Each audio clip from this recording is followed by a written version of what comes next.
বাংলাদেশের যে পেশাগত দায়িত্ব পালন করতে গিয়ে সাংবাদিকরা আক্রান্ত হচ্ছে সেই খবর উঠে এসেছে আরো একবার। বর্তমানে বাংলাদেশে ভোট আসন্ন, কিন্তু তার আগে বারবার টার্গেট সন্ত্রাসবাদী, পুলিশের হাতে টার্গেট হচ্ছেন সাংবাদিকরা, এমনটাই অভিযোগ। জীবনের ঝুঁকি নিয়ে সংবাদ সংগ্রহের এই বাস্তবতায় আবারও নৃশংসতার শিকার হয়েছেন কর্মরত সাংবাদিকরা। শুক্রবার বিকেলে সন্ধ্যায় রাজধানী ঢাকার শাহবাগে ইনকিলাব মঞ্চের নেতাকর্মীদের সঙ্গে পুলিশের সংঘর্ষ চলাকালীন সংবাদ সংগ্রহের সময় পুলিশের হামলায় আহত 6 জন সাংবাদিক ইতিমধ্যে আহত হয়েছেন বলে খবর। নির্বাচনের আগে ফের অশান্ত বাংলাদেশ। ইতিমধ্যে বাংলাদেশের যে ছবি ধরা পড়ছে, সেক্ষেত্রে নির্বাচনের আগে অশান্ত বাংলাদেশ, বারবার হামলার শিকার হচ্ছেন সাংবাদিকরা।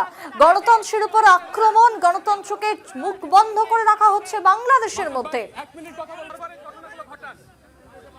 বাংলাদেশের ছবি দেখাচ্ছে, ইতিমধ্যে বাংলাদেশের ছবি দেখতে পাচ্ছেন, যেখানে বাংলাদেশের পুলিশ এবং তার সাথে সন্ত্রাসবাদীদের হামলার শিকার হয়েছেন সেখানকার সাংবাদিকরা।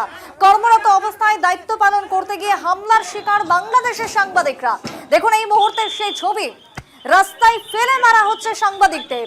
গণতন্ত্রের চতুর্থ স্তম্ভ হিসেবে আমরা জানি সংবাদ মাধ্যম, কিন্তু সেই সংবাদ মাধ্যমের কণ্ঠরোধ করার চেষ্টা বাংলাদেশের বুকে। সত্য, আসল, নির্ভরযোগ্য সংবাদ পরিবেশনে আটকাচ্ছে বাংলাদেশ সরকার, বাংলাদেশ প্রশাসন। তবে কি ইউনূস ভয় পাচ্ছে?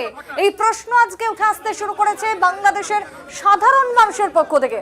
পুলিশ এবং সন্ত্রাসবাদীদের টার্গেটে পরিণত বাংলাদেশের সাংবাদিকরা। বিভৎস ছবি, আবারও ভয়ঙ্কর ছবি উঠে আসতে শুরু করেছে নির্বাচনের প্রাক্কালে বাংলাদেশের থেকে। সামনে রয়েছে 12ই ফেব্রুয়ারি বাংলাদেশের ভোট, কিন্তু তারই আগে বাংলাদেশে গণতন্ত্রকে হত্যা করার চেষ্টা চলছে। আক্রমণের শিকার হচ্ছেন সাংবাদিকরা। দেখাচ্ছে সেই ছবি।